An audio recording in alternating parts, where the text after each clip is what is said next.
Mike,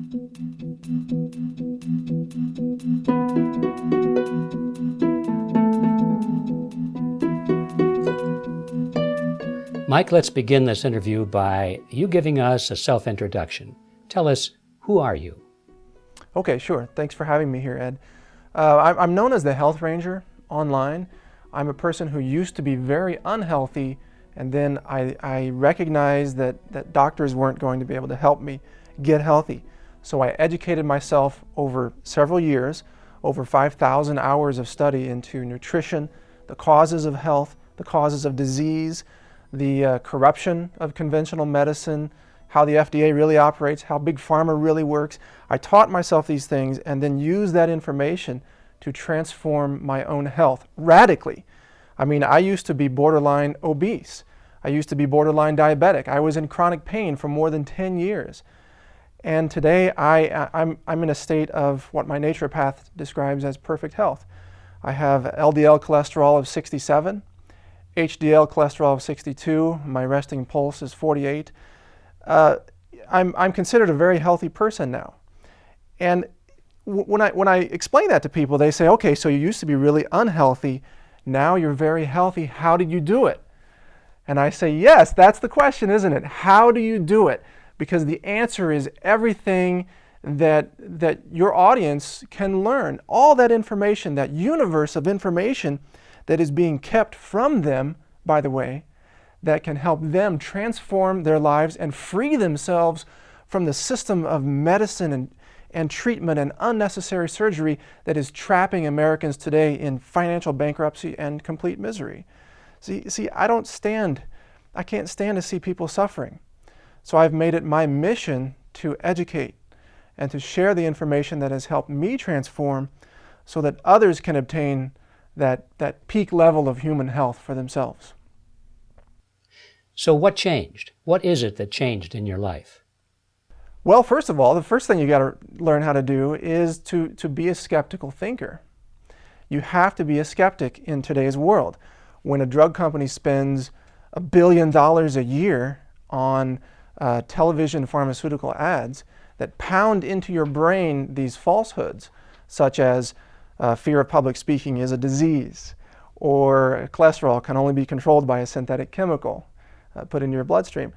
These propaganda messages have to be countered with the most powerful tool in the world, and that's the tool we have right here. We must engage our brains and be skeptical thinkers and understand the way nature really works and the way our bodies are an extension of nature, how we belong with the laws of nature. And once we understand that, we can be skeptical thinkers, we can see through the propaganda put out there by conventional medicine, and we can then begin to take control over our lives. We can then shape our destiny.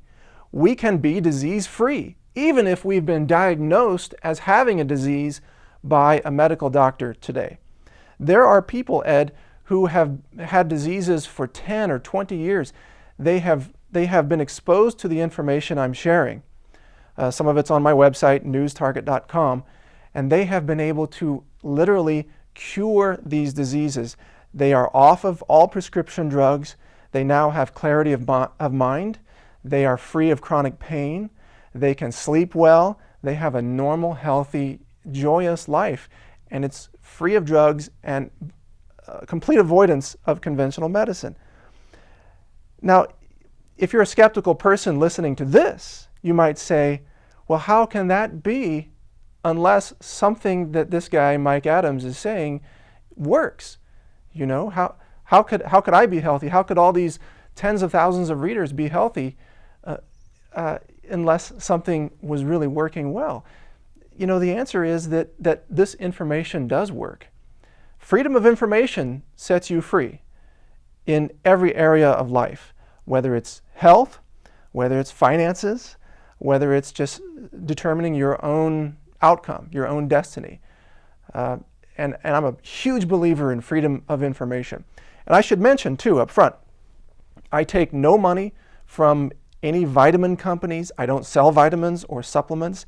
In fact, I haven't been paid a dime from the day that I started doing this years ago. I have not accepted a single dollar in exchange for the books I've written or the articles I've done. So the information I put out there has only one motivation behind it, and that is to share and to educate people, not to turn a population into a revenue stream. So I'm probably one of the few completely unbiased people out there. I mean, most doctors who make decisions about drugs, they work for the FDA, for example. They sit on an FDA decision panel. The last big decision panel, 80% of the doctors who voted to approve a dangerous drug were also receiving money from the drug companies that make that class of drugs.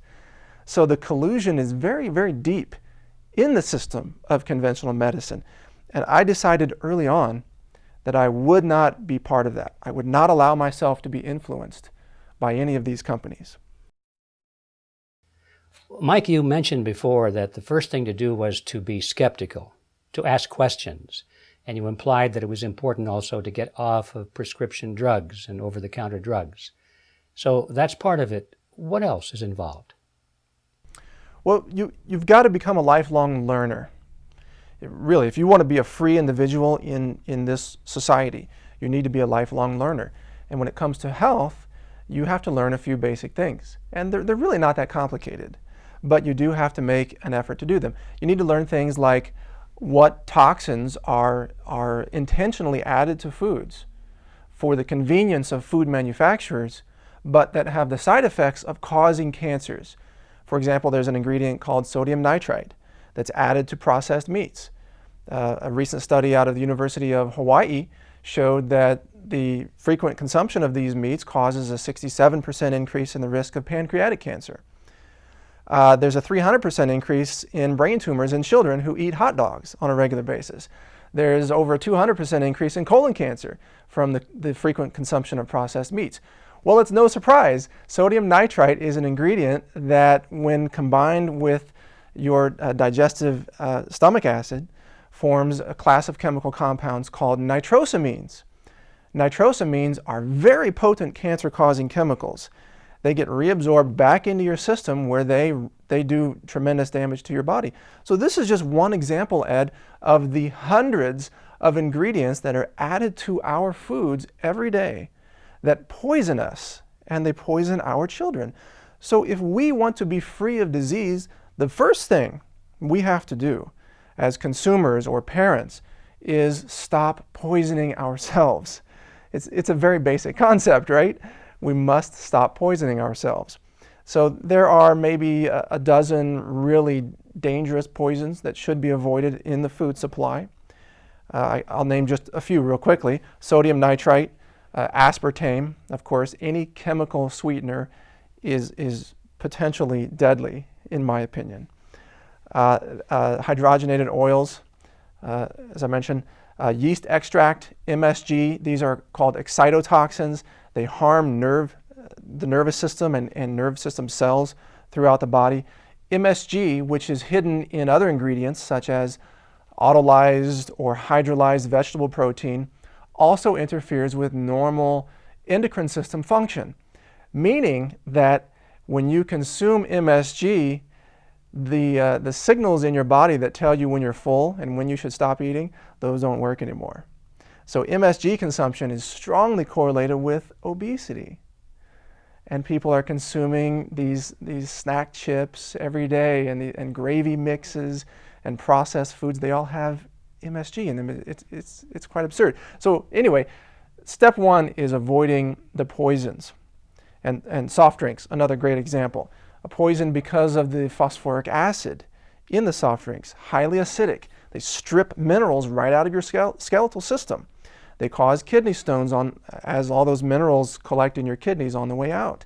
You can end up with osteoporosis or osteomalacia simply from drinking soft drinks and consuming refined sugars. So these are a few examples of some of the most basic fundamental nutritional laws that we must be aware of as human beings if we wish to be free of disease. Then we have the realm of drugs, pharmaceuticals, over-the-counter drugs and prescription drugs. In order to be free of disease and to live a life free of chronic pain and in control of our own health, including our own minds, we must make every effort to eliminate these prescription drugs from our lives forever. 40% of Americans are on at least one prescription drug. 40%. Now, that number is so absurd. 20% of our children are on mind-altering drugs today, whereas 50 years ago, none were. Are you telling me, this is my question to conventional medicine and to the psychiatric community, are you telling me that these diseases, which now apparently afflict tens of millions of children and adults, that they just suddenly were spontaneously created out of nothing? They didn't exist decades ago. How did they get here?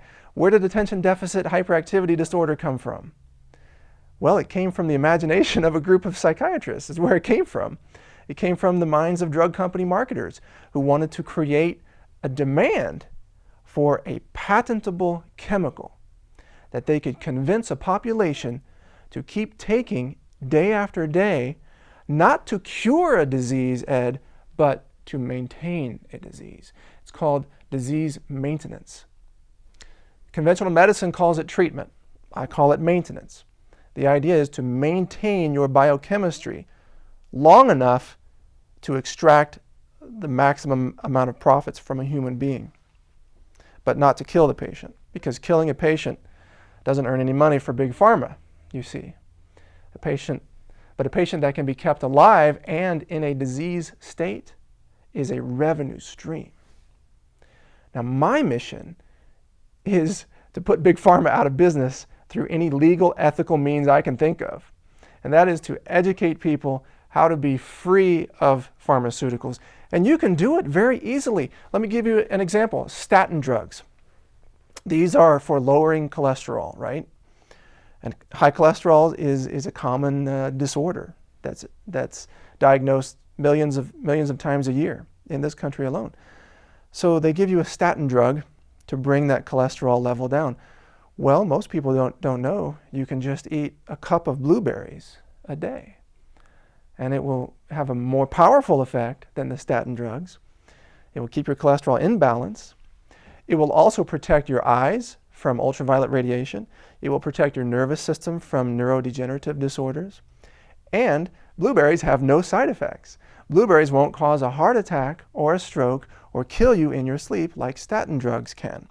Blueberries won't cause your muscles to waste away and ache so bad that you can't even get up out of a chair and walk. Statin drugs do that. Blueberries won't cause your mind to go fuzzy, causing you to forget things and not be able to concentrate. But statin drugs will do that. And blueberries are available without prescription. So that's the kind of solution I like to give people. There are medicines in foods. There are ways to be free of the sinister, destructive influence of pharmaceuticals. And there are ways to reinvigorate yourself to be a healthy individual without relying on synthetic chemicals to do it. Mike, let's go back to the topic of aspartame. Tell us about that, please. Well, aspartame, in my opinion, is one of the most horrifying stories in the health of public health in the United States of America. It was only approved under very bizarre circumstances and with the help of Donald Rumsfeld, who, as we now know, has a different role of propaganda. But at the time, he was involved in the company that owned aspartame. And the FDA scientists who originally looked at the aspartame studies said, this looks dangerous to us. It's causing cancer in the laboratory experiments. Well, when Rumsfeld got involved, magically this just sailed through and got approved as an artificial sweetener. He was the chairman of, was it Searle? The company that manufactured it. Yes. And, you know, he's a very politically influential person, even years ago. And, you know, I don't want to jump to conclusions on what he did or didn't do, but the result is that once he got involved, it was magically approved as a safe food ingredient. Now, make no mistake, this is a chemical. Aspartame does not exist in nature. And the thing that people need to know about aspartame is that when aspartame breaks down into its chemical constituents, as it does at certain temperatures, including body temperature, one of those chemical constituents is formaldehyde. And formaldehyde, of course, is the same chemical that is used in medicine to preserve organs. You know, if you see a jar with a heart that they're studying down at the university, it's preserved in formaldehyde. So formaldehyde is very good at preserving biological systems and preventing the breakdown of tissue. But you don't want it when you're alive. You know, you don't want it in your body when you're trying to live and breathe. So aspartame is very strongly associated with seizures, nervous system disorders, blindness, migraine headaches. It is the one ingredient that generates the most complaints, the largest number of complaints to the Food and Drug Administration. More complaints are generated about aspartame than from any other single ingredient in the entire food supply. And yet, it remains approved, probably because it's a very profitable chemical. And meanwhile, there's a perfectly natural alternative sweetener called stevia, or stevia, depending on how you pronounce it, that is derived from the sweetleaf herb native to Central and South America. It's a perfectly safe herb used all around the world. I've been using it for years, and literally millions of Americans are using it today. The FDA refuses to add that ingredient to the GRAS list. That's the generally recognized as safe food list. Probably, in my opinion, because it would compete with the sales of aspartame. So we have a system in this country where those ingredients that are allowed into the foods are allowed not because they are proven safe, but because they are profitable for the influential corporations that own and monopolize our food industry. Mike, amplify on that, please. What is the connection between the regulated and the regulators? At one time in this country, we used to have regulatory departments like the USDA and the FDA, the Food and Drug Administration, that, well, originally they actually did their jobs. They regulated an industry and put public safety first. More recently, they just pretended to do so, and today they don't even pretend. They just blatantly make decisions in favor of the industries they are supposed to regulate. Now, how does this happen? Well, it's very simple. It's the old revolving door. The leaders in private industry, the CEOs, the top marketing people, the top public relations people, when they are looking for a better job, they get offers over at the FDA or the USDA. The FDA is full of ex-pharmaceutical CEOs and marketers and drug people. And then when people leave jobs from the FDA or the USDA, they often get offers back in private industry. So for example, one of the top people in the USDA used to be the head of public relations for the American Cattlemen's Association. And this is how you get things like decisions on mad cow disease. This is a great example. The USDA is responsible for regulating the safety of the food supply and protecting Americans from dangerous food, right? So you would think that if a cow tested positive for mad cow disease, that the USDA would alert the public, you know, hey, here's a very dangerous disease that has been detected in US cows. Well, they don't do that. They have a test that if the cow turns out to be negative, then the test is called a negative result. If it's positive, the USDA calls it inconclusive. It's called inconclusive. It's not called positive. Then the cow goes to a second test. The second test can only be conducted in the USDA laboratory. It is illegal in this country for a ranch owner to test his own cows for this infectious disease. It is illegal. And the USDA threatened to sue an organic rancher who wanted to test his own cows. How's that for safety? Safety testing is illegal, except by the USDA. Now the USDA is famous for sort of tweaking the lab results to get the result it wants. Obviously, they would disagree with that assessment, but the information I have tells me that they will try everything to make sure these secondary tests come back negative to show that the cows don't have mad cow disease. In fact, this one cow was tested 4 separate times, and it finally took an internal investigation of the USDA to get them to test it again and to have the test come back positive. That was last year. Just a few weeks ago, another cow in Alabama was tested positive for mad cow disease. Now people say, well, why does this affect me? I cook my meat, right? If I'm eating beef, I cook it. Well, mad cow disease is not a bacteria, it's not a virus. It's a protein that has a folded shape. It's actually a prion, P-R-I-O-N, and it has a folded shape. Prions are dangerous even when they're cooked. So you can have all the hamburger in the world, you can cook it all you want. If it's infected with mad cow disease, you could have mad cow disease. You could get it just by eating cooked hamburger. So, and I may be getting too far into mad cow here, but this is an example of how the USDA has given up its sole purpose to protect American consumers and instead appears to be doing everything in its power to protect the very industries it is supposed to regulate. Look at the recent food pyramid. For years and years we had the 4 food groups and then the 5 food groups and the food pyramid. Well, the USDA redesigned it, and they redesigned it with the help of a team that has also done a lot of public relations work for the dairy industry.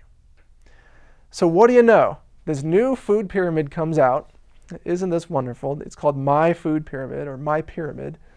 And you log on to a website and you enter your age and your level of physical activity, and then it gives you your official USDA food menu that you're supposed to follow. Well, what do you know? Milk is on every one of those menus. You're supposed to drink more milk than ever. We should all be big milk drinking Americans here. Why? Because the dairy industry has great influence on the USDA. In fact, the creation of these food pyramids is really just an exercise in pleasing special interest groups and lobbyists. It has nothing to do with nutritional wisdom. Nothing whatsoever. I mean, for one thing, cow's milk is great for cows. It's not even a human nutritional product. I don't know why humans are so interested in drinking a liquid from a different species. Nutritionally, it doesn't even fit humans, and infants who are raised on cow's milk have lower IQs, higher infant death rates, and they tend to die from malnutrition caused by cow's milk formula. So there are many, many examples of this, and we haven't even gotten to the FDA yet. That's a whole different topic. Well, tell us about psychotropic drugs. If you go back to the history of Big Pharma, you realize that the original intention of the drug companies was to expand its market beyond just treating sick people. They knew early on that they could treat sick people with drugs, but that was a limited market. To really make money in the pharmaceutical industry, they needed to create a new market. The market was to sell drugs to people who are well. And in fact, the former CEO of one of the top pharmaceutical companies, I'm not going to name names because I don't want letters from their legal department, is on the record saying this, that he wanted to sell drugs like chewing gum. So how do they do this? Well, you do it by inventing diseases. It's called disease mongering. If you can invent a disease and convince enough people to believe that this disease exists, then you've created an instant market for your pharmaceuticals. It's really quite a clever marketing plan. Well, they knew that most diseases are only diagnosed through pathology, like heart disease, there's something that you can physically measure. You know, you can image the heart, you can look at it, you see there's something wrong. Or atherosclerosis, hardening of the arteries. You can see the plaque in the arteries. So they needed to come up with diseases that had no pathology, that couldn't really be proven to exist or not exist either way. What better realm to do that than the realm of the human mind, where anything goes, right? So they invented this entire realm of diseases, and psychiatry became the front group for pushing these diseases and pushing the drugs.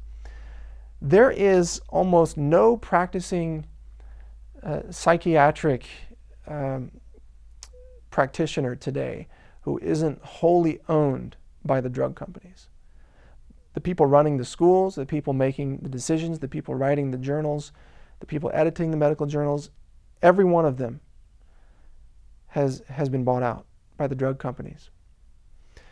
Because psychiatry allows them to sell a lot of drugs to people who have nothing wrong with them. That's the bottom line. So you take a normal human behavior, like attention deficit disorder. What is this behavior? You're trying to manage 10 projects at once, right? Everybody does that. Sometimes you forget things. You're easily distracted. Sometimes you feel like the world is just too much on your shoulders, right? These are the symptoms of this so-called disease that is now called adult attention deficit disorder that psychiatry says you must treat with drugs. They say it's a brain chemistry imbalance. Something is wrong with your brain chemistry, otherwise you wouldn't be afraid to speak in public. Otherwise you wouldn't feel nervous having too many things to juggle. Otherwise you wouldn't be easily distracted, they claim. Of course, it's complete nonsense. Complete nonsense. It's just fictitious. It's completely made up. And the way they get people trapped in this system is very, very clever. And I want to talk about this in some detail. It's disease screening. Now, whether we're talking about cancer or psychiatric diseases or many other diseases, screening is where the scam is. Screening is where they recruit patients off the street and convince them they have a disease and give them a disease label that the person then associates with. They say, I have cancer, or I am bipolar, or I have ADHD. The person then associates themselves with that disease. Then they believe their disease and they believe they need the drugs. They're trapped in a lifelong system of pharmaceuticals. And guess what? Those pharmaceuticals mess with their heads. They will harm their nervous systems. They have side effects like kidney damage, liver damage, heart damage. Even dementia is a very common side effect from most prescription drugs.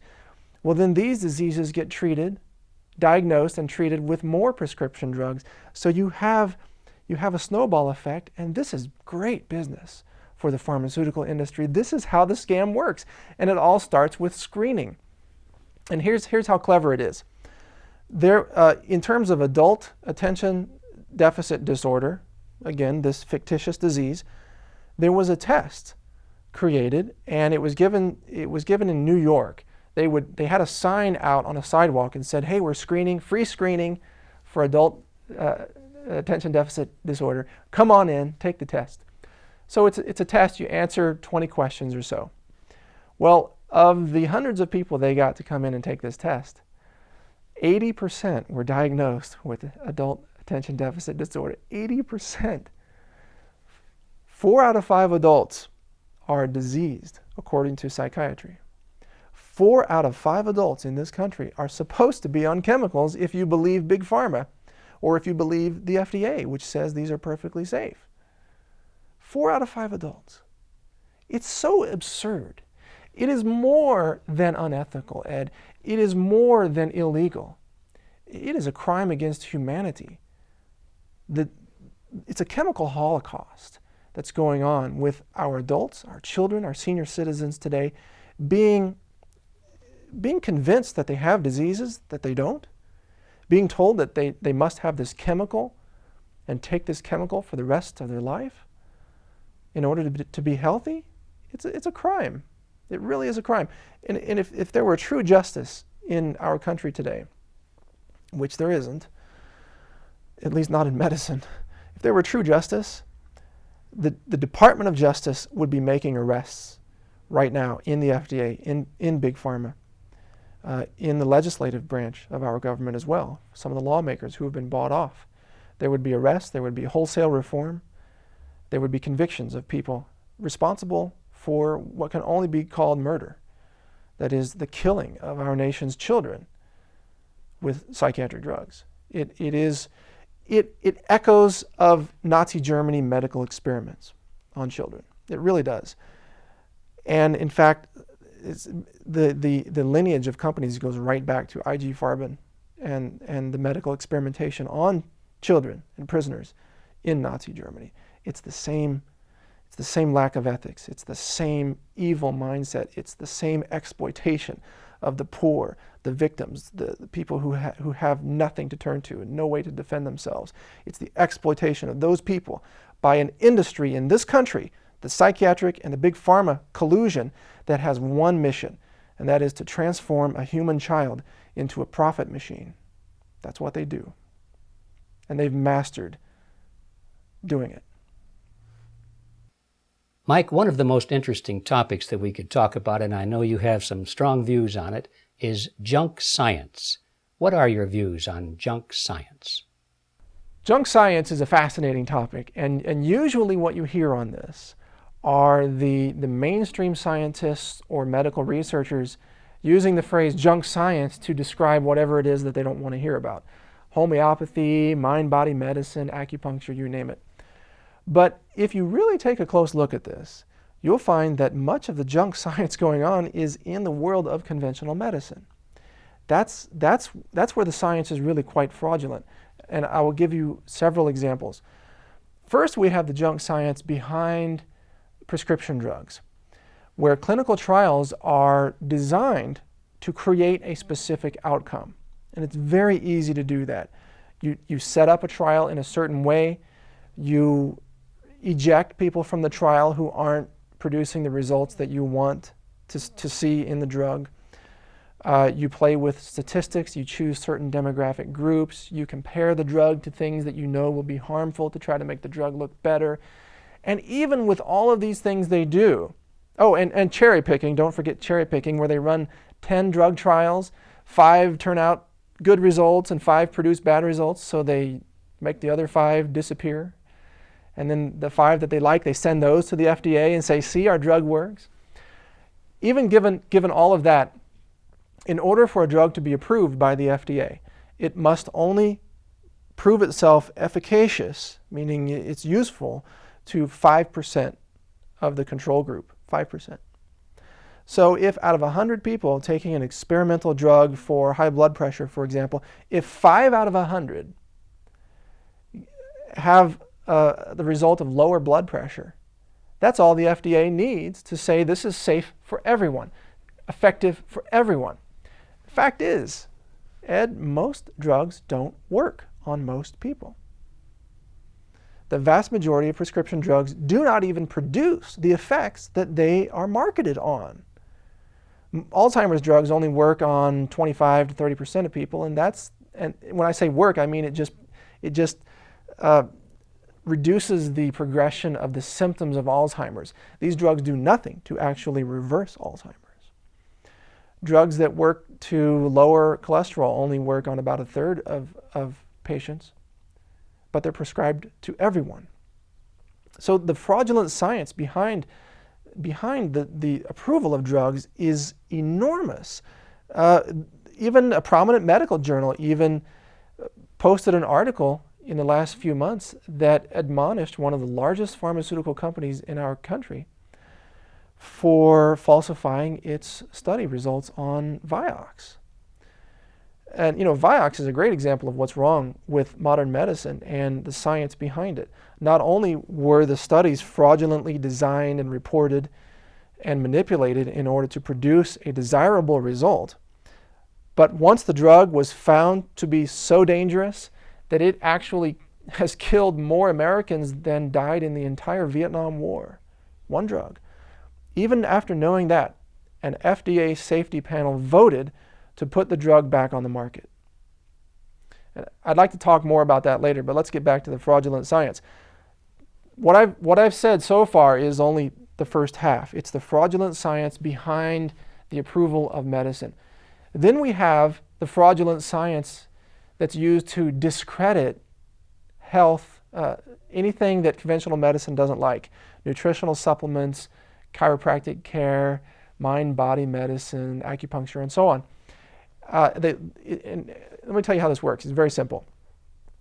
If you're a medical researcher and you want to discredit vitamin E, and this has been done, here's how you do it. There are two forms of vitamin E. One is natural, one is synthetic. At a molecular level, they are mirror images of each other. One twist to the right, one twist to the left. The natural form of vitamin E is very healthy. The synthetic form, not so healthy. So first of all, you make sure all your trials use the synthetic form of vitamin E. Then you recruit people for your trials who are just about ready to die of a heart attack. That's what they did. They got these senior citizens in who were all being observed for risk of heart attacks and strokes. So you get the least healthy people possible. And you use a synthetic form of the vitamin. And then you use a very, very low dose.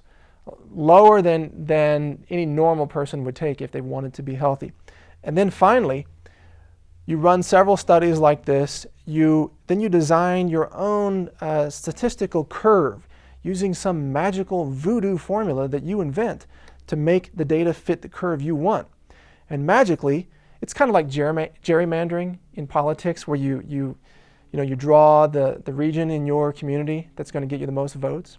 This is done in science all the time. They draw a curve, and everything below the curve gets eliminated from the results. So they draw a curve that eliminates all the positive results. What's left are just the negative results, and then they issue a press release. What do you know? Next thing, USA Today says vitamin E causes heart attacks, or any other newspaper.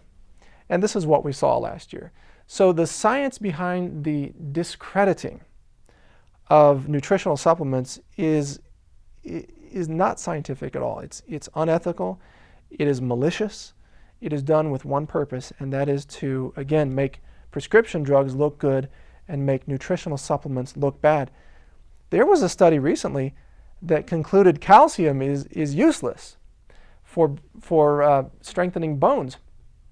And if you actually read the study, it turns out that hip fractures went down by something like 70% in people who took the calcium.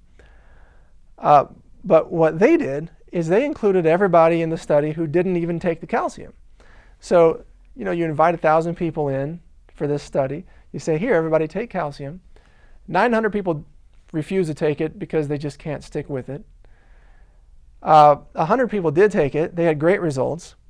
But the so-called scientists include the results of the whole 1,000, and it didn't show that much of an effect. And plus, the control group, which is the other 1,000 people that they gave placebos to, they were supposed to not have any calcium. The control group, they were instructed that they could take all the calcium they wanted anyway, outside the study. So this is not science. This is a circus. The control group is not controlled. The study group is, gerrymandered to get the results you want, and this is how calcium is discredited.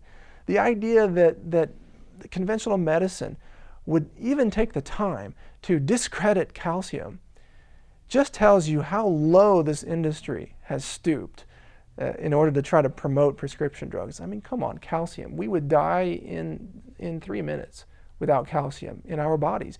You could not contract your heart muscle without calcium. You couldn't stand up without calcium. You couldn't fire a single neuron in your body without calcium. Conventional medicine says calcium is no good. I don't believe them.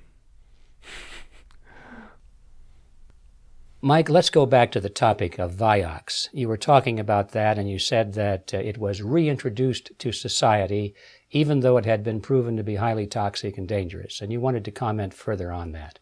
Oh, yes. Vioxx is a great symbol of what's wrong with conventional medicine and what's wrong with the FDA and its complete lack of safety oversight. It was thanks to one of the FDA's own senior drug researchers, Dr. David Graham, who still works there, not without some pressures, by the way, who saw the data. He saw that Vioxx was very, very dangerous. It was doubling the risk of heart attacks and strokes in patients who took it. According to his research, and this was given as testimony to the U.S. Senate, Vioxx has caused over 140,000 heart attacks and as many as 60,000 deaths of American citizens who were prescribed this drug that the FDA says is safe. Okay, so knowing this, its manufacturer pulled the drug off the market. That's at least exercising some level of responsibility. The drug's dangerous, you should pull it off the market. Truth is, they knew it was dangerous years before that, but that's a different story. What happens next? Okay, in a society where the FDA was protecting the public, then the drug would stay off the market. The FDA convened a panel, a committee, how wonderful, that looked at the safety data, that acknowledged this drug is doubling the risk of heart attacks and strokes, that acknowledged the drug has caused these heart attacks and killed these people. And yet this panel voted to put the drug right back on the market. They said, the benefits of the drug outweigh the risks. That's what they said. Benefits outweigh the risks. So we have a situation in which the FDA now will allow all pharmaceuticals, no matter how dangerous, to remain on the market because the benefits outweigh the risks. But when it comes to nutritional supplements, that level of scrutiny, that allowance is never granted. The benefits never outweigh the risks in terms for nutritional supplements, according to the FDA. Even the tiniest risk is worth banning the entire supplement from the whole country. So a Chinese herb such as ephedra, which has been used safely in Chinese medicine for 2,000 years or more, 10 people overdosed in the United States in a desperate attempt to lose weight. They suffered a heart attack and died. The FDA banned the supplement from everyone. Said that no one can sell ephedra in the entire country. Said that if a Chinese medicine person gave ephedra to a patient, even in conjunction with other herbs, which is how it's traditionally used in Chinese medicine, that they could be arrested and sent to prison. Meanwhile, Vioxx, which has killed tens of thousands of Americans, is allowed to be put right back on the market. Why? Why this double standard? Well, it's not hard to guess why. Because a Chinese herb doesn't make money for drug companies. It competes with drug company profits. But Vioxx and other dangerous medicines, they make lots of money, big money.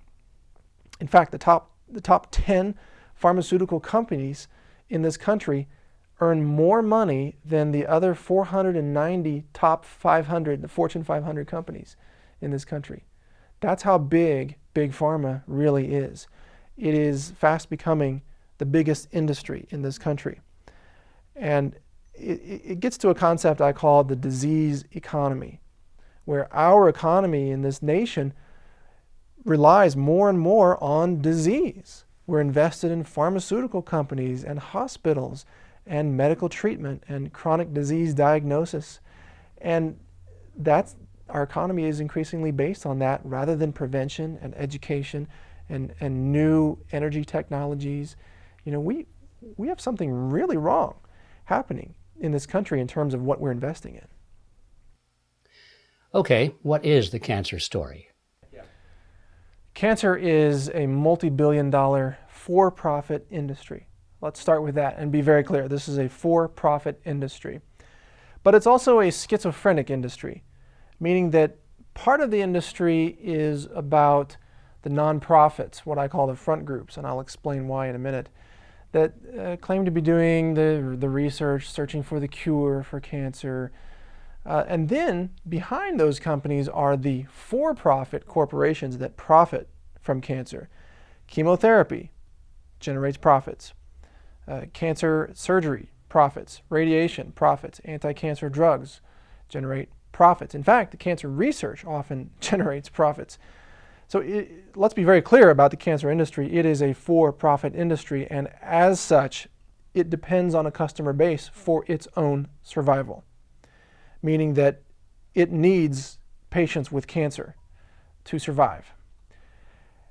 And you see this reflected throughout the entire industry. This is why when you see a new building being constructed that's all about treating cancer, it's not called a cure for cancer center or an anti-cancer center. It's called a cancer center. It's a monument to cancer. The front groups, here's how they work.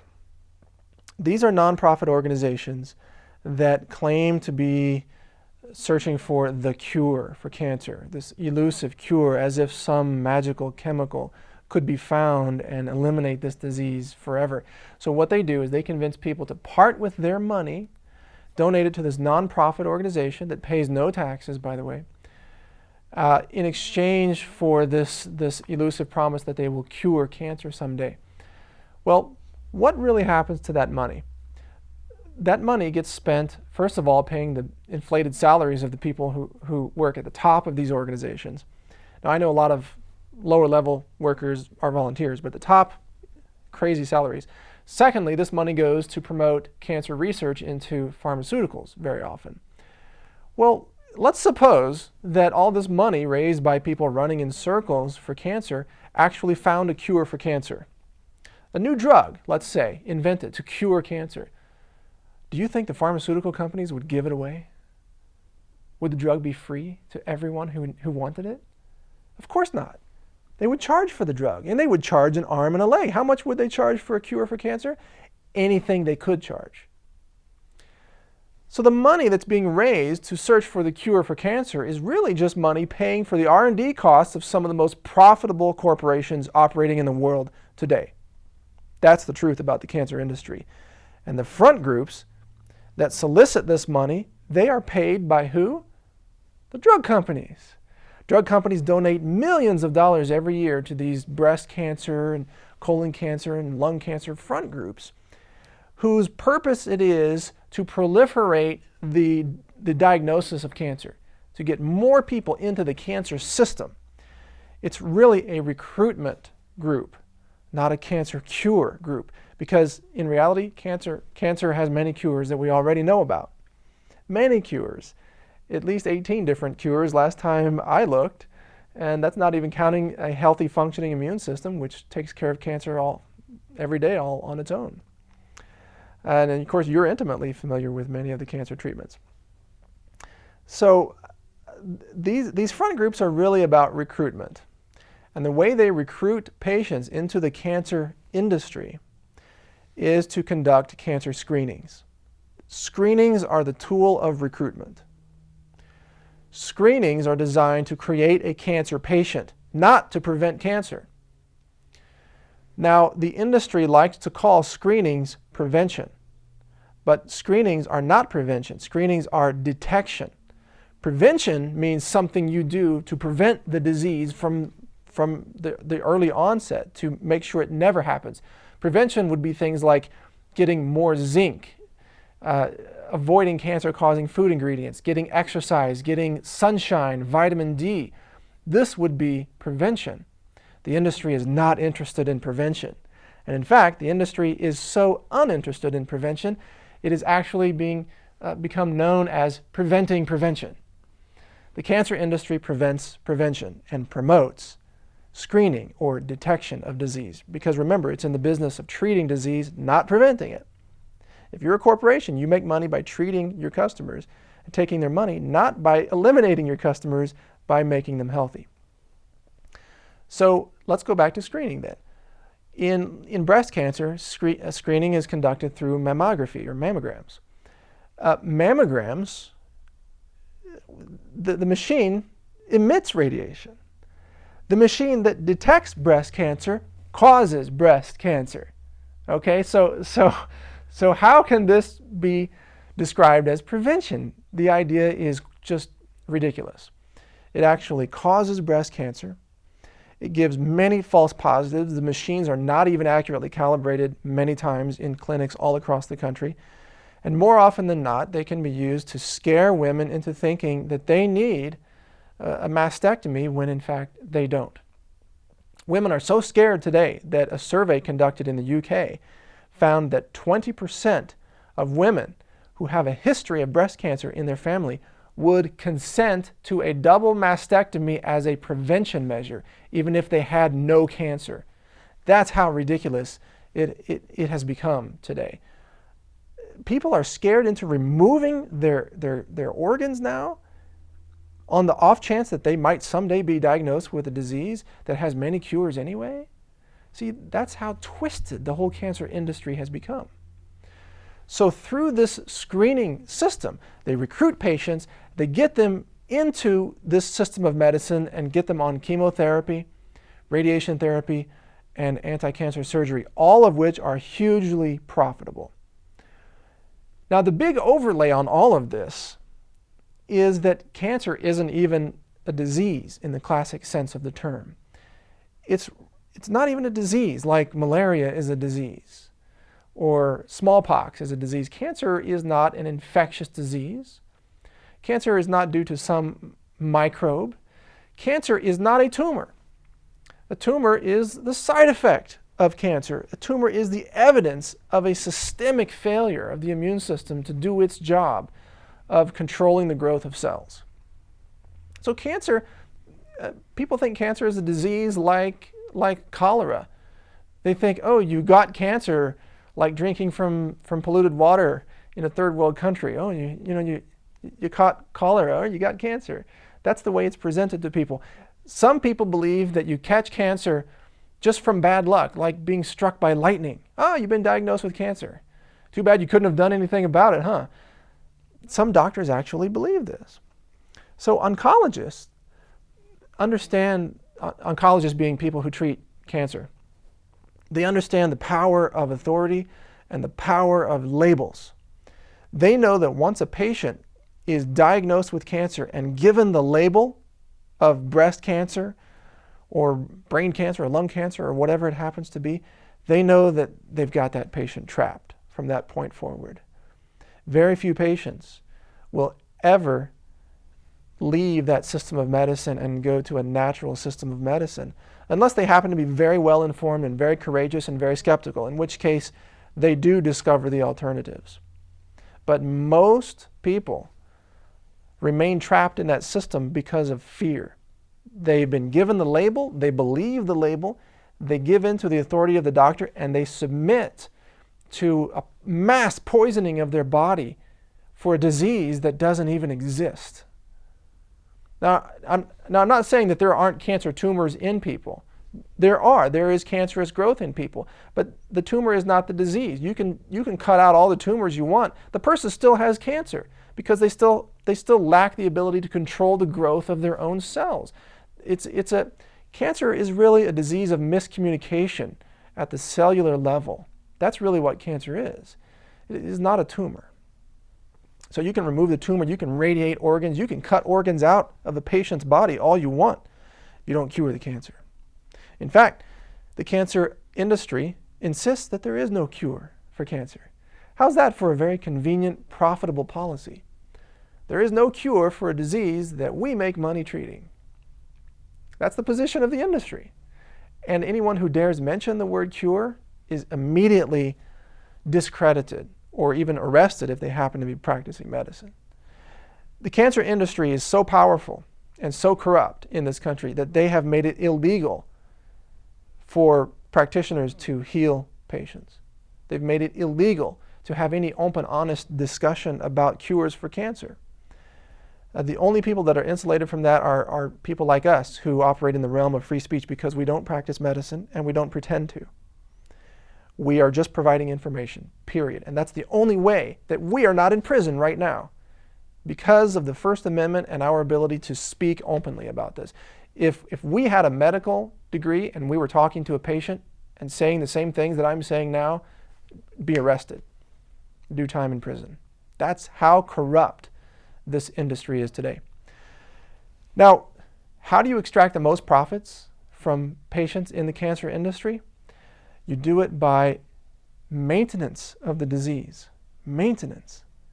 You don't do it by curing the disease or killing the patient. You keep the patient alive and paying. You turn the patient into a money-generating machine by extracting money either from their private insurance company or Medicare. And this is one of the reasons that our nation is going broke. Today, we are spending very close to 20% of our gross national product on health care. But it isn't health care. It's sick care, it's disease care, and it's really disease maintenance. It's screening people into treatments for diseases that they may not have, scaring them into submitting to that treatment, and then keeping them sick through those treatments while extracting money from them, their families, their insurance companies, and the federal government. That's the cancer industry in a nutshell. Mass censorship, mass corruption, and fraudulent science through and through. You want to find a cure for cancer? We already have it. We already have the cures for cancer. I eat cures for cancer every single day. When I wake up, I blend up a smoothie of fresh broccoli sprouts and chia seeds and cucumber juice. I'm curing cancer in my body every single morning. I don't need a doctor's prescription. I don't need an X-ray or some CAT scan. I don't need health insurance to do that. And I don't need a doctor to give me permission to do it. And I certainly don't need some nonprofit cancer front group raising money to do this. I do it on my own. And every person out there has the ability to do the same thing. We know how to cure cancer in our own bodies. If we didn't, we'd all be dead, because we all have cancerous cells that crop up from time to time from normal metabolic functions. A healthy immune system finds them, gets rid of them before symptoms ever appear. We know how to cure cancer. It's natural. It's built into our blueprint. The pharmaceutical companies can't figure it out. But we, human beings, we already know it. It's part of us. All right, I guess it's time for us to talk now about freedom of choice in healthcare. Why should people who are concerned about their health also be concerned about freedom of choice? Our freedoms today are being taken away from us bit by bit. And nowhere is it more true than in the area of health and health information. In fact, the health freedom movement is really a big movement. I'm part of it. Many other people are part of it, like Dr. Julian Whitaker. It's a huge movement gaining steam. So what does freedom mean in health? Well, for starters, it means that you, as an individual or a patient, should have the freedom to choose whatever health treatment that you believe to be the most effective for you. So that's just for starters, freedom of choice. But right there, conventional medicine doesn't want that to be the case. They want to pigeonhole patients into a system that they control, a system of information, a system of treatment, and a system of payment. And part of the way that this control is exerted is through health insurance. There are certain things that health insurance will cover and certain things that it won't. For example, health insurance won't cover simple, cost-effective foods that prevent cancer, but it will cover breast cancer surgery.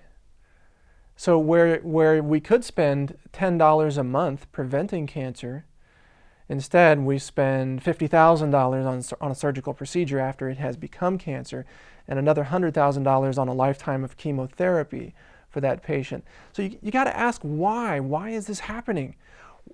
Why is the patient being denied the freedom to make these choices? Well, the answer, which I'll get to in more detail, is because there's no money, there's no profit in giving people good information that prevents disease. But we'll come back to that. Getting back to freedom. In order to have freedom, you not only need the ability to make a choice, you must also have access to good information. So as an individual, it's impossible to make a free decision if you don't have access to good information. And this is where conventional medicine exercises its most insidious form of control is in controlling information. Here's an example how it happens. The FDA makes it illegal for a nutritional supplement manufacturer to tell the truth about its own products on the label. So, for example, we know that vitamin D prevents breast cancer. It prevents prostate cancer. Vitamin D prevents osteoporosis. It inhibits the growth of cancer tumors. It eliminates depression and schizophrenia. I mean, vitamin D is really one of the most powerful vitamins out there. But that sentence that I just told you, if a vitamin D company put that on their bottle, they would be arrested. They would be raided, potentially at gunpoint. It has happened before by the FDA. They would have their inventory confiscated. They would be hauled into court and thrown out of business. It's happened before. It's happening right now. There's a company called Lane Labs that made a product called MGN3 based on mushroom extracts. Really great research out of Japan showing this to be a powerful immune booster. The FDA put them out of business because they were telling the truth about their product. So the FDA does it has a monopoly on information in the health industry, and it exercises that monopoly to really censor anything that would give consumers the information they need to make a free choice. And this is why I'm so passionate about offering information, because if I can play a role and help people get information and make their free choice decisions, then gee, what more could we ask for in life than to make that kind of a difference in people's lives?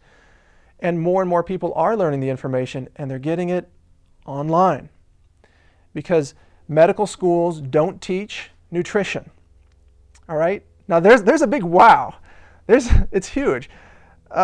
What has a more powerful effect on our health than what we eat, what we take into our bodies every single day?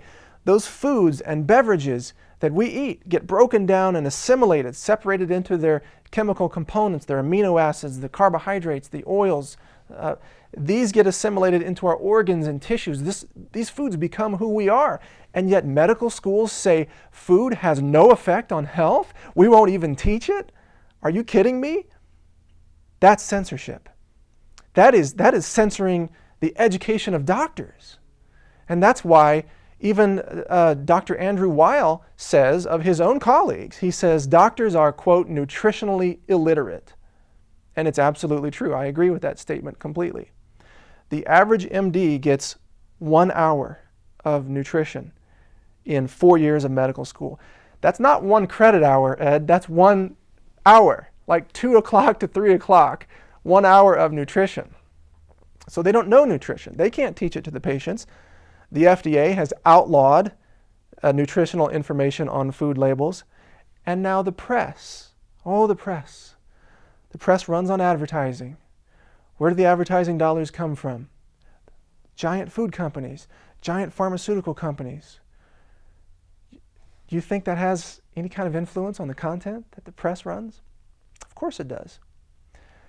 The press is very slow to catch on to real information that can help set people free in the area of health. They're very slow, years behind. But on the internet, you can get cutting-edge information. You can find out things like eating hot peppers stops the growth of prostate cancer tumors, or drinking green tea stops breast cancer tumor growth, or like I mentioned, vitamin D stops schizophrenia, or eliminating artificial colors eliminates ADHD in children in 2 weeks. I mean, these little tidbits, you find them every day if you're online. Cinnamon stabilizes blood sugar for diabetics. It just goes on and on and on. There are the solutions that we need to be free individuals and to make our informed choices are available. This information is out there. We just have to be smart enough and interested enough in our own freedom to avail ourselves of that information. Because let's face it, Ed, nobody is going to spoon feed you this information. The press? Nah, they're too busy covering the distractions and propagating the propaganda. to really cover anything that's going to make a difference in your life. Excellent statement, Mike. Let's talk now about Codex. What is Codex Alimentarius? Codex is an international effort to create uniform requirements on nutritional supplements, vitamins, minerals that would really overwrite the freedoms we now enjoy in the United States that are guaranteed to us under DSHEA, D-S-H-E-A, which is the act passed in '94 that allowed nutritional supplements to be sold in the United States. Because the FDA wanted to regulate everything at that time and basically outlaw vitamins, minerals, supplements, and so on. So now there is this international effort to make the United States comply with the European Union rules about what kind of vitamins are allowed to be sold and in what doses. And these doses, of course, are set so low as to make sure that the vitamins will not actually help you be healthy. So where vitamin C, for example, a normal health nut kind of person like me might take 2,000 milligrams of vitamin C a day. Well, under Codex, that is limited to, I think, 60 milligrams per tablet, which is, it's like nothing. And who's behind it? Who's behind Codex? Yeah. Well, Big Pharma, of course, the pharmaceutical giants in Europe and in the US, and of course all the lawmakers they have influenced. So it's the same thing that's happening here locally, but now this is on an international scale. The pharmaceutical giants want to control the nutritional supplements industry. They want to outlaw high-dose supplements that can actually reverse heart disease or reverse atherosclerosis or prevent breast cancer. They want to make these all illegal. They want to keep them away from the consumers and censor the information about them. Now, if you think about this, it really violates the laws of nature, because if I have an orange or any other kind of citrus fruit, that orange contains medicine. Blueberries contain medicine, anthocyanins, for example. And blueberries, as I mentioned earlier, can lower LDL cholesterol better than prescription drugs. Well, what Codex wants to do is to say that if you take this ingredient out of blueberries, these anthocyanins, then suddenly they become a regulated medicine and you can't sell them unless you have approval from these world governments. What are they going to do next? Outlaw blueberries? I actually did an article on this saying that if Codex passes, it's really just one more step to the point where broccoli will be outlawed, because broccoli and all cruciferous vegetables contain very powerful anti-cancer compounds. Indole 3-carbinol, or I3C, is one of the phytonutrients in broccoli and cruciferous vegetables. It destroys breast cancer tumors. It stops the angiogenesis process, which is how a tumor provides its own nutrient supply through building blood vessels. It stops that. So broccoli is powerful medicine. Are they going to outlaw broccoli? Will they outlaw foods that are good for you? Some people think it's ridiculous to even suppose so, but really it's not, because that's what they're trying to do. They're trying to say that if you take something from broccoli and put it in a bottle, it should be illegal, or it should be only controlled by the pharmaceutical industry, and it must undergo this $800 million in so-called scientific testing to prove that it does anything to the human body. Well, you know what? You know what my answer to that is? We don't need to prove that these foods from nature are good for us. We were designed that way. We as human beings are made of the stuff of this planet. We are of this earth. We are 100% compatible with these fruits and vegetables, nuts, seeds, roots. We are 100% compatible with them. Our biochemistry is designed to take these in. This is what our body expects. I don't need a scientific panel to vote on whether my body needs broccoli. It happens naturally. It's a law of nature. You see, conventional medicine and big pharma, they want to they want to shift this whole debate to the realm of so-called science. Everything they say has to be scientifically proven. The problem is their form of science isn't real science. You know who a real scientist is, Ed? Is someone who is infinitely curious and humble at the same time. A real scientist is someone who asks questions of nature. How does gravity work? How does radiation work? How do foods affect the human body? They ask questions of nature and they humbly wait for the answers. That's a true scientist. What do we have in medicine today? Humility? No, we have huge egos. We have doctors who say, we've conquered nature. We will hijack the human body. We will override the biochemistry of your body with synthetic pharmaceuticals. Why? Because we know best. And nature knows nothing. What are you eating rabbit food for? That won't do you any good. You need these chemicals because we, the proud scientists of modern times, we know everything. And if there's nothing we don't know, it can't be true. And this is the attitude of modern scientists, and it's completely ridiculous, and it isn't science. So Codex is really a violation of the laws of nature that I believe supersede the laws that we create in our society. You know, you can outlaw sunlight, but you can't stop the sun from shining on us. And the sun, by the way, is good medicine. The sun touches your skin. It generates vitamin D.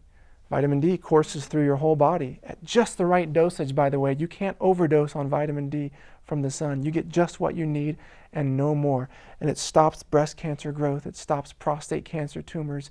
It stops osteoporosis. It ends depression. If they could bottle sunlight and patent it, you better believe it would be the most widely celebrated medicine in the world, and they would outlaw the sun to control the patent. Mike, if this trend isn't changed, where are we headed? We are headed for some real trouble in this country for a number of reasons. Health is a big problem. The drugging of our nation's children, the lack of health freedom, the lack of good information, the poor nutritional standards in this country, the practice that's going on in medical schools where doctors still aren't learning nutrition. These will all culminate in a very bleak future where the next generation will not have the lucidity to be able to maintain a democracy. Now, a democracy requires a couple of things. Number one, it requires that the people, the voters, can think and make decisions. I mean, without that, you don't have a democracy. And prescription drugs, psychiatric drugs, processed foods, the conventional treatments of modern medicine like chemotherapy, these all destroy brain function. They destroy the nervous system. They make it harder for people to think clearly. Foods alone can mess with your head. Just refined sugars, refined white flour, chemical sweeteners such as aspartame, these affect your brain function. You can't think clearly when you follow the standard American diet. So we are going to end up with a country where the voters can't think clear enough to vote. And actually, I think we're past that point. I think we passed that point with the last presidential election, where the predominant issues were emotional and fear-driven or anger-driven, rather than, hey, what's good for our country? What's the future here? Unless we think about the future in our nation, unless we think about getting our freedom back, educating the next generation, developing new energy sources, developing new technologies, and returning to the invention history that we have in this country, unless we can educate our children with the skills they need to compete in the global marketplace, then as a nation, our dominance on the world stage is over. It's over. The next century will belong to countries like China and India.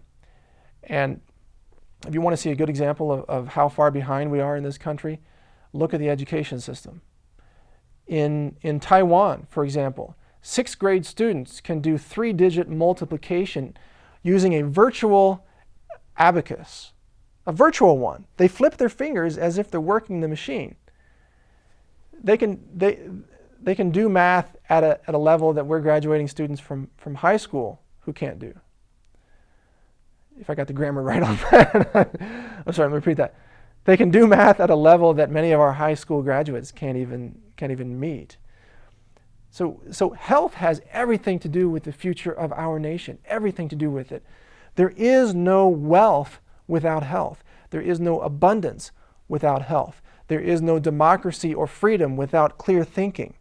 And that comes back to health and nutrition and being off of prescription drugs. There is no future in a country that does not invest in disease prevention. And we are not investing in prevention in this country. So I think, Ed, the future is quite bleak for this nation unless we make some radical changes and start investing in the things that create abundance and health rather than things that create profits for the corporations that own our Congress. Well, Mike, what can an individual do about this without waiting for society to change? If someone is watching this interview, what can they do about it today? The best thing that an individual can do is what they're doing right now. If they're watching this, good for them, because they are obviously interested in educating themselves. Self-education is the way to personal freedom, to health, to abundance. You must keep learning new information, and you must get it from sources that are outside the mainstream. I mean, if you want to be an average American, if you want to lead the average life of debt and reliance on drugs and die leaving medical bankruptcy to your children, then just do what all the other people do. Eat the foods they eat. Listen to the news sources they listen to. Follow the information they follow. You'll get the same results.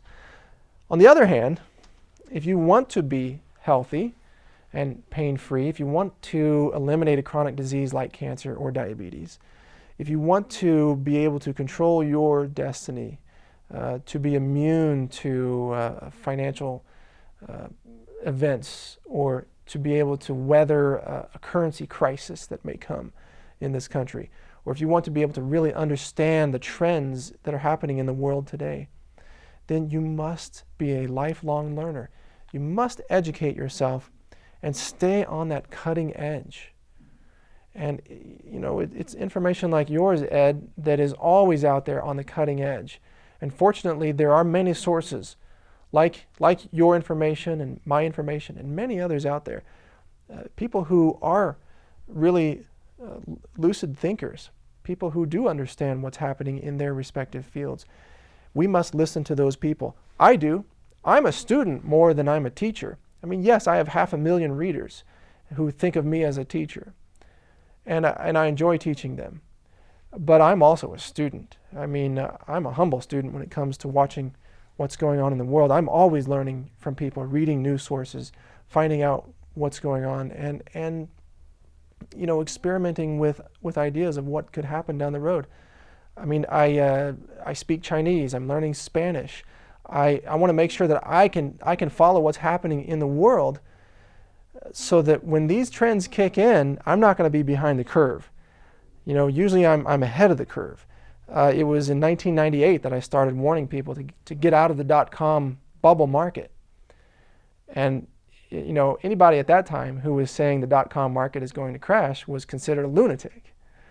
I predicted in 1999 terrorist attacks on Washington, D.C. and New York. I specifically named those two cities. And again, it was 2 or 3 years ahead of time. And you're called a lunatic when you're ahead of the curve. But you're not a lunatic. You're just better at seeing what's coming than the average person. It's a gift, really. And we must all learn to develop that gift, because we all have it. We all have the ability to look at trends and see what's coming.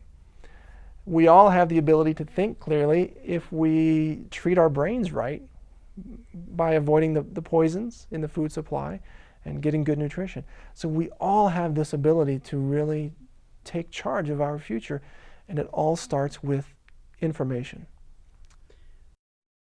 Mike, do you have any message that you'd like to deliver to the viewers of this program? Yes, I do have a message that I feel very passionate to share with people. It's a simple message. It's you are more than you think, and you are more than you've ever been told you are. You see, the mainstream likes to tell us that we're really incapable, that we have to work these 9-to-5 jobs and we have to just get by, and that we're really not capable of great things, or that we're really not even capable of transforming our own lives. Conventional medicine teaches us that we can't really cure cancer. I believe, and in fact I know full well, that we can. We, all of us, are much more than what we've been taught to believe. We are capable of great things. We are capable of transforming ourselves, of actually conquering cancer or other chronic diseases. We are capable of developing new ideas and concepts that can change the world for the better. And we are capable of affecting great change. It's that ripple effect, or what they call the butterfly effect. One person can make a huge difference. You see, we are taught to think that we can't make a difference, that we're hopeless, that we're helpless, that we're victimized. We're taught to think that you can't fight the system's too big. But we can make a difference. Just one person can impact the lives of thousands, even people that you don't know or have never met, just by being an example. Even if you don't teach or speak or share information with anyone, just by being an example of a person who acts with ethics, or who protects their own health, or who questions some of the lies and propaganda that are being disseminated by our own government or various organizations in private business in our country. You just set an example. You can make a huge difference. So my message is, don't believe anybody or any media source or any organization who says that you can't do anything about what's happening out there. You can do a lot with it. I mean, years ago, I was sitting around in chronic pain, depressed, thinking life was terrible. I was visiting a doctor who said, we're going to have to do exploratory surgery on your spine. You know, I didn't accept that reality. You know, today I'm doing gymnastics. I'm doing martial arts. I'm doing things that shouldn't be possible for a guy who's 36 years old. And I'm helping to positively influence the lives of other people, not by going back to school and getting a medical degree, not by taking money from some company and pushing their agenda, but simply by being genuine, by discovering what works and sharing that information with people from my heart. And those people watching can do the same thing in any area. They can make a difference with a child, with their family members, with their friends, with their coworkers. They can just change their own life by being a skeptical thinker, questioning, intelligently questioning. It doesn't mean complaining about everything. It means questioning and thinking for yourself. So I encourage those watching to exercise your brain and your heart, exercise your mission, follow that passion, and just be a genuine solution. That's my message. That's a good one. Mike, I have a hard question for you. We're talking about codex and the growth of international law and the movement of the United Nations into this field and taking control over our own domestic rights to have the kind of vitamins and minerals that we want. In view of all of this, what can the average consumer do? What can the average person do with the fact that this is being taken over on an international scale? Well, the first thing we have to do in America is we have to fight the passage of this law. We have to assert our own sovereignty, perhaps on a national level, but definitely on an individual level. We need to do everything we can to stop this from being enforced in the United States, because if we don't, we may see a wipeout in the natural health industry. We won't be able to get the vitamins and minerals and food supplements that we need, that we know can prevent disease. And that would be a very interesting situation, because people in Japan, they are taking these medicinal mushrooms that stop breast cancer, and we in the United States, supposedly the wealthiest nation in the world, will not have access to those very simple, very affordable, very safe supplements. So that's the first thing. We must attempt to stop the passage of this law, or its application, its enforcement, because those are two separate things. The second thing is, if it does become law, there are workarounds. And this comes back to education. They may outlaw a certain dosage of vitamin C, but you can get vitamin C from foods. And they may outlaw certain phytonutrients, the medicines in food, from blueberries, but they probably won't outlaw blueberries for the immediate future, because even that might be too much for them at the present time. So if you understand the medicine that is hidden in foods, and that's an area that I really focus my research on. My aim is to categorize eventually all the phytonutrients in all the common foods. If you learn what those are, then you can get the best medicine in the world through your own foods. You can even grow your own medicine. Let me give you an example.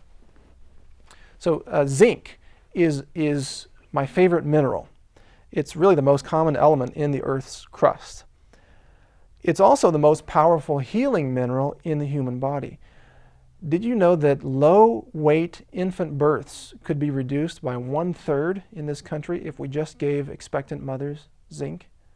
And it's pennies a day. Infant mortality rates would drop if we just gave them zinc. Zinc also helps your body heal after any physical trauma, such as surgery, which is quite traumatic, right? So if you have zinc, your wounds will heal faster, your immune system will function better, and you're more resistant to any infection, especially viral infections. This could become important in the years ahead as infectious disease becomes more prevalent in our society. So zinc is very powerful medicine. Well, if Codex outlaws certain doses of zinc, there's a great way to get zinc. You can grow it into your own foods, sprouts. All you need is a small amount of counter space in your kitchen. You can grow your sprouts. You can feed your sprouts zinc. And I do it by feeding them concentrated ocean water, which has zinc and magnesium, calcium, all the trace minerals, everything you need.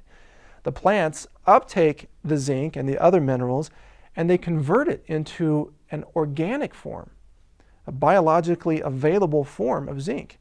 Then you eat the sprouts. You are eating medicine. You're eating the minerals in their best form possible. You're eating the enzymes and the phytonutrients in those sprouts, the anti-cancer medicine hidden in the sprouts. You are getting so much nutrition from this food, and you can grow it yourself for mere pennies, just pennies. And I don't think Codex can ever stop that. And if they do, I guarantee you, I'll be the guy on TV getting arrested for growing sprouts. I will grow them, and come on, take me away, handcuff me. I broke the law. I grew my own medicine. Well, Mike, you're quite unusual. I mean, you are one of a kind, or at least in that 1% or so of the population who will take charge of your life, and you will do what is necessary in spite of what the regulatory authorities say. And yet we're talking about a situation here where, in order to stop Codex Alimentarius, you have said that we must do such and such. We must stop them. We must not allow that.